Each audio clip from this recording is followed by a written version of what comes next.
ქალი, რომელსაც 400 კაცი დაესხა თავს ლაჰორის გულში. რა შეიძლება იყოს ამაზე უფრო შემაძრწუნებელი და ბარბაროსული? და ეს ყველაფერი პაკისტანი დამოუკიდებლობის დღეს ხდება. თქვენ მუდმივად ახსენებთ პაკისტანს. თითქოს ისინი კულტურულად დაბალ დონეზე არიან. არ მინდა თქვენს მაგივრად თქვა, მაგრამ სხვა კულტურებთან, მაგალითად, საფრანგეთთან შედარებით. მე ვიტყოდი, რომ ბრიტანული კულტურა ნამდვილად უკეთესია ვიდრე პაკისტანური. დიახ. არ ინერვიულოთ, ჩვენ თქვენი სტუმრები ვართ. არა, ვიცი, არ მინდა გაგაბრაზოთ. ის გოგო, ის არ არის თქვენი სტუმარი. დიახ, ისიც. კარგი, მაგრამ ძალიან მწვენია, როცა ქალებთან ვსაუბრობ.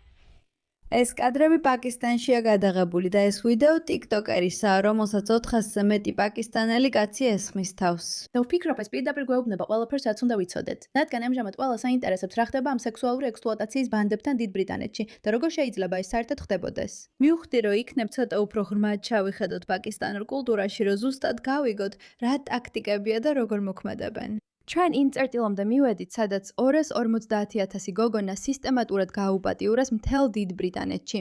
აღმოჩნდა, რომ ეს შემთხვევითობა არ არის.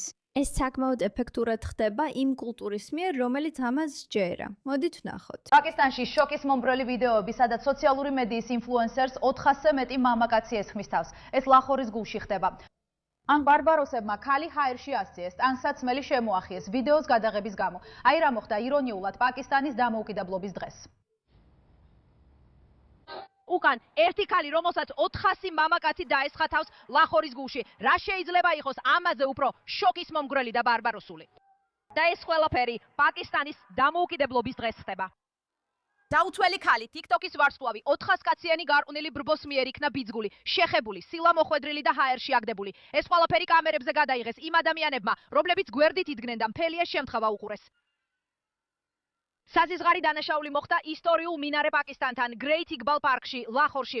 ქალი და მისი 6 მეგობარი იქ იყვნენ, რათა დამოუკიდებლობის დღის აღსანიშნავი ვიდეო გადაეღოთ.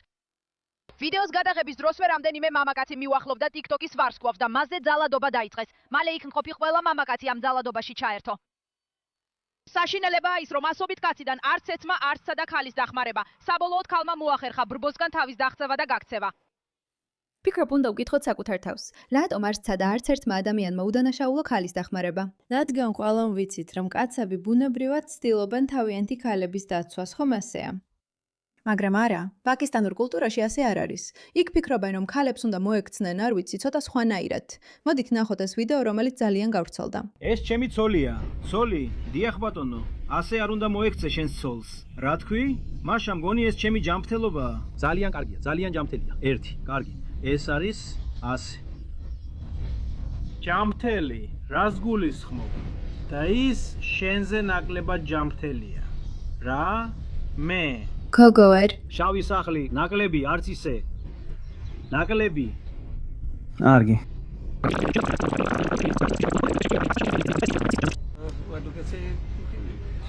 ნაკლები, კარგი.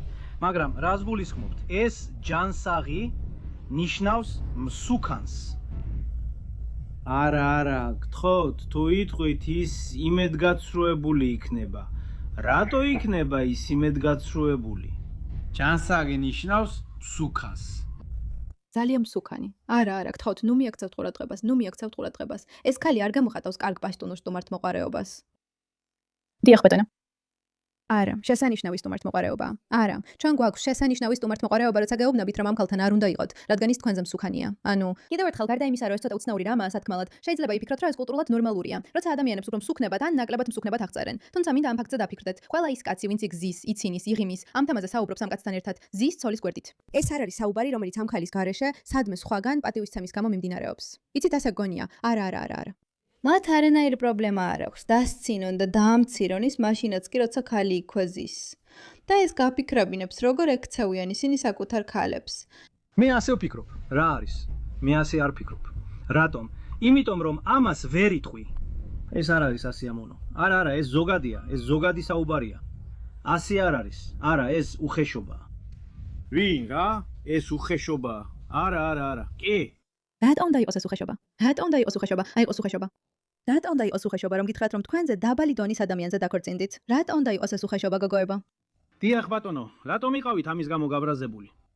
ვერ იტყვით ამას. არა. არა, კი. შენ გელაპარაკები, არა ძმაო. Talk with you. No brother. შენ გელაპარაკები. ის არაფერ შუაშია. ის უბრალოდ ვინმეა, ვისაც ვინ უყურებს რა, რატატა უნდა ვაცკანინო მას. შენ გელაპარაკები. თუ მე ლაპარაკობ სხვა კაცთან, მაშინ ქალი უბრალოდ ნამდვილად არ არის მნიშვნელოვანი, ხო ასეა? არ ინერვიულო, ჩვენ სტუმრები ვართ. არა, ვიცი, არ მინდა გაცხენინო. მას რა უჭირს? ის არ არის შენი სტუმარი. კი, ისიც. კარგი. მაგრამ ძალიან მრცხვენია, როცა ქალებთან ვლაპარაკობ.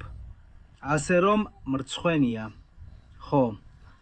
ვერ ვლაპარაკობ. ჩვენს ერთში ასეა, ძალიან მორცხვები არიან. როცა ქალებთან ან გოგონებთან ლაპარაკობენ. მრცხვენიათ, როცა ლაპარაკობენ. მაშინ რატა უნდა ილაპარაკონ? გულისხმობ იმას, რომ შეგიძლია სხვა რაღაცები გააკეთო, რაც ნაკლებად გწხვენია. მაგალითად, შიშველი იყო და მათ მოუვლა. და პატივისცე. მე პატივს ვცემ მას. ხო, ასე რომ ვერ იტყვი იმას, რაც თქვი. ხო, იმიტომ რომ ასეა. გონია რომ თქვენ მიხვდით არს, მაგრამ ითით რა არის საინტერესო ამაში? შემდეგი ვიდეო. კარგი, იმიტომ რომ ჩვენ საკუთარ თავს ვეკითხებით, როგორ არის ეს? როგორ ხდება, რომ ისინი ასე ექცევიან მამაკაცებს? თუ ნორმალურია, რომ ქალებს ასე ექცევიან პაკისტანში? მოდით ნახოთ რა მოხდება, როცა ეს ცოლი გაიგებს, რომ მისი ქმარი აშკარად პაკისტანელი მამაკაცი ცდილობდა 14 წლის გოგონას გაუპატიურებას. ეს მხოლოდ მცდელობა იყო. დიახ, ცდილობდა 14 წლის გოგონას გაუპატიურებას. როგორ უპასუხებს ამას ცოლი? ყავს გოგონები, დიახ, ქალბატონო. რამდენი წლის არიან? 4 წლის, 4 წლის. აბა რატო აკეთებ ამას, როცა თავად ყავს 4 წლის შვილი? ძალიან მწუხვარ ბატონო. ვიცი, ძალიან მწუხვარ. ძალიან მწუხვარ. მაპატიეთ. ჩვენ მოგვიწევს პოლიციის გამოძახება. კარგი. ხო, ძალიან მწუხვარ. გამოიძახეთ პოლიცია. იქნებ მე ვთამაშობ. მე კაცი ვარ, შეგვიძლია გითხოთ ეს. გამოიძახეთ პოლიცია ჩემთვის, გთხოვთ. ასე რომ აშკარად ეს კაცი ურეკავს თავის ცოლს, რადგან ეს ადამიანები არ ვიცი ვინ არიან, მივიდნენ მასთან და უთხრეს: "შენ 13 წლის გოგოს გაუპატიურებას სცადე და მას არ შეუძლია, შენ ყავს შვილები, არ გწხვენია?" ის ამბობს ძალიან მწუხვარ. ისინი პასუხობენ: "ეს საკმარისი არ არის, ასე რომ ის მიდის ცოლის მოსაყვანად." რატომ უნდა მიდიოდეს ცოლის მოსაყვანად? გულისხმობ არ ვიცი შენზე, მაგრამ თუ პატარა გოგონებს აუპატიურებ, ალბათ ეს შენს ქალს დაუმალავდი, არა? ხო, მართლა. ესე რომ ბედნიერი არ ვარ, სამწუხაროდ. მე ინგლისელების მხარეს ვარ. ვიცი ინგლისური, ძალიან მწუხვარ. სად მიდიხარ? აქ ვარ. სად მიდიხარ? მე კეტრინი მქვია. რასაც გავაკეთებ, აუხსნი რომ პოლიციას დაურეკავთ. ის დააკავებენ.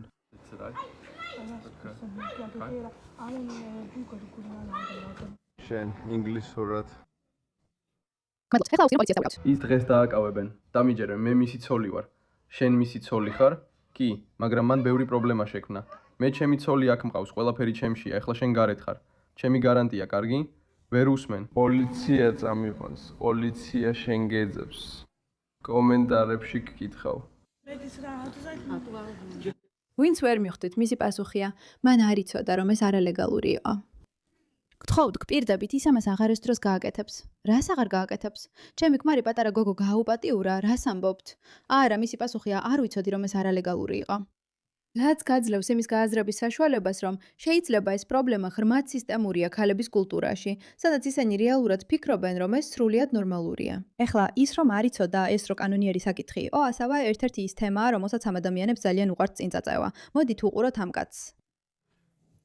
მოსმინე, ნონიშმინე, რა ქვია? თალიბი. შენ აქ ხარო 12 წლის ბავშვი შეხვდე. რომ შესაძლოა გააუპატიურო 12 წლის ბავშვი. იცი რას ნიშნავს გაუპატიურება? არ იცი რას ნიშნავს გაუპატიურება? რას აპირებდა ამ 12 წლის ბავშვთან შემომხედე? რამდენია კანონიერი თანხმობის ასაკი დიდ ბრიტანეთში? შენ აქ ახალი ხარ? ის აქ 10 დღის წინ მოვიდა. ეს ბიჭი ინგლისშია. 10 დღეა და უკვე ცდილობს 12 წლის ინგლისელ გოგოს შეხვდეს.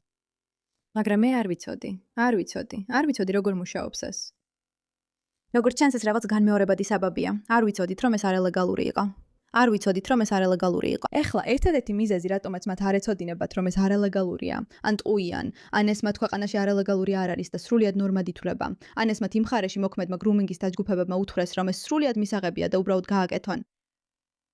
სამივე პრობლემურია, განსაკუთრებულად უკიდურესად. ამ ყველაფრის საფუძველზე ახლა ვაპირებთ ვუყუროთ ამ ვიდეოს ქონი შაუსგან, რომელიც პაკისტანელს ედავება. რადგან რაღაც მიზეზით იმის გათვალისწინებით თუ როგორ ეპრობიან ქალებს, როგორ ეპრობიან თავიანთ ცოლებს, რამდენად კომფორტულად საუბრობენ ასე, რამდენად კომფორტულად არიან პატარა ბავშვების გრუმინგთან და გაუპატიურებასთან და რამდენად კომფორტულად იტყუებიან ან თითქოს არაფერი იციან. მოდით გავიგოთ, რას აჩვენებს ეს ვიდეო.